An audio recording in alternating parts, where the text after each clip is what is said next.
Hello, Oxbow Creek, and believe it or not, it is March. We have ended the biggest and snowiest February on record, and now we're heading into March. Let's see how much snow March is going to bring. I'm getting worried about flooding now this spring. It's going to be crazy. During the month of March, we're changing from problem solving, which we did in February, to now we're going to be talking about friendship skills. And this first skill that we're going to talk about this week is inviting someone to play. At Oxbow, it's important to notice and have empathy when other kids are being left out. Inviting other students to play is a caring thing to do. When we invite others to play, we'll get to know them. At recess this week, try to notice if anyone is being left out and be sure to ask that person to join in and play along with you. The buddy bench that we have here at Oxbow is a great place for that to take place as well. Inviting to play, very important friendship skill. Our student leaders have their take on this. Take it away, you guys. Check it. Best of 7, ready? Yep, let's do it.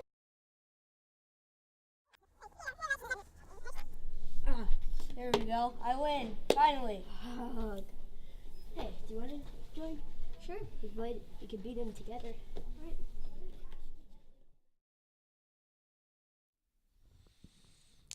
All right, thank you for that. They do such a nice job each week with our theme for the week. Well, I'd like to say a big thank you to everyone who made I Love to Read Month such a big success during the month of February. And a special thanks goes out to our 5th grade student leadership team for their help in organizing this year's book swap. You know, Shadow's Challenge is evidence that we did a ton of reading this past month. We hope you found some great books and that you continue with your reading all year long. The beginning of March marks Dr. Seuss's birthday. He was born on March 2nd, 1904. Now, quickly, how many years ago was that? All right, our 5th graders have figured it out already, I know. Of course not. He's not 115 years old, but we have been enjoying his books for many, many years. Readers certainly like his silly stories and rhymes, and we have a few special guests with us today who are going to share some of their favorite books of Dr. Seuss. Oh, before we start, our first special guest is one of our kindergartners. What's your name? Marone. Marone, and what class are you in? KOL. Miss Olson's class? And this is your favorite Dr. Seuss book? Yeah. Which one is it? Put me in the zoo. Put Me in the Zoo. Let's hear from it. Will you keep me in the zoo? I want to stay in here with you. That's awesome. I love the rhyming. Thank you for sharing that with us, Marone. So now we have some 1st graders. Let's bring in Autumn and Kimber and Olivia and Priya and Sam. Come on over, you guys. You can come over this way a little bit. Yep. Sit forward. There you go. Get in right order. Okay. Introduce yourself first. My name is Olivia from 1WA. My name is Autumn from 1WA. My name is Priya from 1WA. My name is Sam from 1WA. And my name is Kimber from 1WA. Awesome. What book are we reading from, you guys? Green Eggs and Ham. Eggs and Ham. Okay, let's hear it. I could not, would not on a boat. I will not with a goat. I will not eat them in the rain. I will not eat them on a train. Not in the dark, not in a tree, not in a car. You let me be. I do not like them in a box. I do not like them with a fox. I will not eat them in a house. I do not like them with a mouse. I do not like them here or there. I do not like them anywhere. Awesome, you guys. One of my favorite books as well. Okay, you guys head over there, and we've got one other couple here, Max and Jasper. Come on over. Introduce yourself and tell me your book. Max from 2PI. I'm Jasper from 2PI. I'm here to tell you about Cat in the Hat. Awesome. Let's hear it. Then those things ran about with big bumps, jumps, and kicks, and with hoops and big thumps, and all kinds of bad tricks. And I said, I do not like the way that they play. If Mother could see this, what would she say? Love it. Thanks for sharing that with us. I love the hats, you guys. Good job.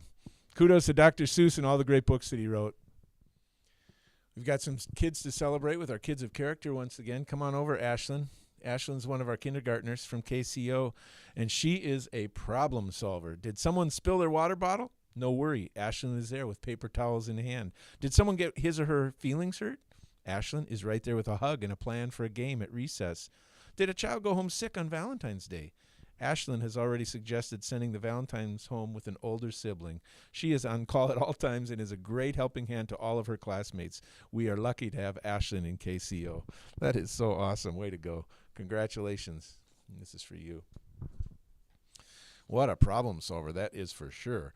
Amarty, come on over. 2CL. This kid deserves to be recognized as a student with character because she is a problem solver. She will try to work out problems first before asking an adult for help. She understands naming the problem and looks for ways to solve it. If she isn't able to solve it alone, she will follow through with an adult. 2CL is very lucky to have a problem solver like Amarty. There you are. Congratulations, and this is for you. Way to go. And then we have Vanessa. Come on over. One of our 5th graders, Vanessa here, has unwavering grit when it comes to school. In the beginning of the school year, she wasn't necessarily chosen to be in the top math or reading group, but she continued to push herself. And now she is in the top math and reading groups. Vanessa is going to be successful with that kind of determination. Way to go. Congratulations. Get a great head start on middle school with that. And Bree, come on over. Bree Voigt has been working really hard this year on being a problem solver. She's gotten really good at recognizing when she needs to step back and figure out how to approach a problem. She often steps out of the situation to problem solve and then comes back with 1 or 2 great solutions. Great work. Keep it up. Congratulations. Teachers are very proud of you. Fantastic work. Keep it up, you guys. I love celebrating our special kids here at Oxbow Creek. It is a 4-day week this week, and after that, you get not only Friday off, but all of next week with spring break. If you're traveling, I hope you have safe travels, but I'll say what I always do. Make sure you bring home some good books, and you're all set to go, so over break, you're not sliding back at all, and in fact, you're moving forward with at least your reading. And look for opportunities for math as well. They're all around us all the time, as we know. I want to say a huge thank you to all of you who made the Art and Academic Expo such a great success. I look forward to coming around and handing out those certificates. That'll probably happen after break. But all the parents that made it happen, and then those fantastic projects that you did and the performances that evening, it was really fun. I had a good time with it, and it was kind of fun because I also had the principal who's going to be starting at Oxbow next year was here and seeing all of that as well, and I'm so proud of our Oxbow families and kids and what they did with that. So kudos on the Expo. That was fantastic. On Wednesday, I know our 5th graders are going on their annual field trip to the Wild Mountain Ski area. I always say this, no broken bones. For those of you who have never done it before, it's a lot of fun. Just be really patient with yourself.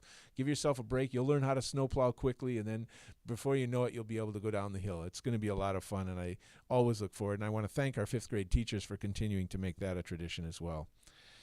I do have some jokes to end this week's program. This is coming from Piper in 3CA. Piper says, "Where do burgers go on New Year's Eve?" To a meatball. I like it. Alec from 4GA says, "What did the woodcutter say to his buddy? May I ask you a question?" I like that too. Josh in 3UN says, "Where does the one-legged waitress work?" At IHOP. Ooh. And finally, we have one here from Sharif in 4GA. And Sharif says, "What does a cat say when he loses?" "You've got to be kidding me." Clever. I like it. Well, it's a 4-day week. Let's make the most of it. Everybody have a great start to your week, and we'll see you back here after spring break.